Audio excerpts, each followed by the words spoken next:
I kicked my boyfriend's parents out of our apartment after his mom called me a bitch. Back in March, my boyfriend's mom called and said they were coming to stay through quarantine and I should have the guest room ready by 4 p.m. I tried to say we'd only discussed a weekend visit, but she hung up. My boyfriend just shrugged and said go with it. They showed up with enough luggage for a month. His mom immediately rearranged my kitchen cabinets. Within 2 days, she was critiquing how I dressed in my own apartment and saying tank tops weren't classy. The real problem was the thermostat. I keep the AC at 70 because I work 12-hour hospital shifts and just want to be comfortable when I get home. His mom said it was freezing. I compromised at 75 even though I was already sweating. That night I woke up drenched.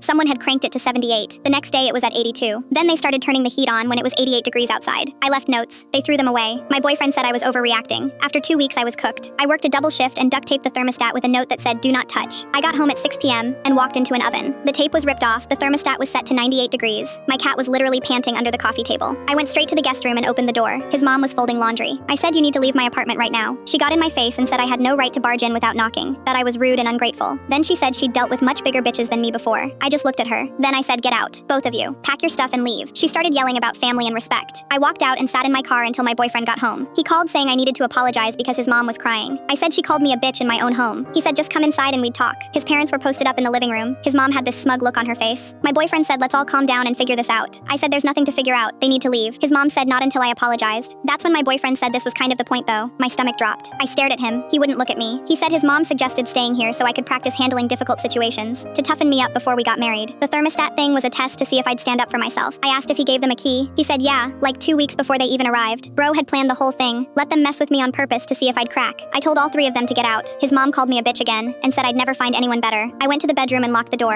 I could hear them packing and arguing for over an hour. My boyfriend kept knocking saying we'd talk tomorrow. I called my old roommate and she said I could move in that night if I needed to. When they finally left, I came out. The thermostat was set to 85 like one last middle finger. My boyfriend texted from a hotel saying his parents were upset and we could fix this if I just apologized. I texted back that his stuff would be in boxes by the weekend. Then I blocked all 3 of them. The next morning his mom showed up with a key. She'd made a copy. She deadass let herself in while I was in the shower and started packing the guest room like she was moving back in permanently. I came out in a towel and she said my boyfriend told her I'd calm down overnight. I said get out or I'm calling the police right now. She said this was half his apartment and he wanted them here. I picked up my phone and started dialing. She grabbed her purse and said I was making the biggest mistake of my life. I followed her to the door and watched her drive off in her Subaru. I called a locksmith immediately. He came within 2 hours and changed everything. Cost me $200 but absolutely worth it. My boyfriend showed up that afternoon with his key. It didn't work. He started banging on the door yelling about how I couldn't lock him out of his own home. I said through the door that he could pick up his boxes on Saturday, and if he didn't leave I was calling the cops for trespassing. He left. Came back an hour later with his dad. His dad tried to kick the door in. My neighbor heard the noise and came out recording on his iPhone. Told them he was calling the police. They finally left. I spent the next 3 days moving everything to my roommate's place. My landlord was low-key pissed about breaking the lease, but I paid the fee. My ex kept texting from different numbers, saying I was overreacting, and his mom just wanted to help me grow as a person. He showed up at the hospital where I work trying to talk to me. Security escorted him out and banned him from the property completely.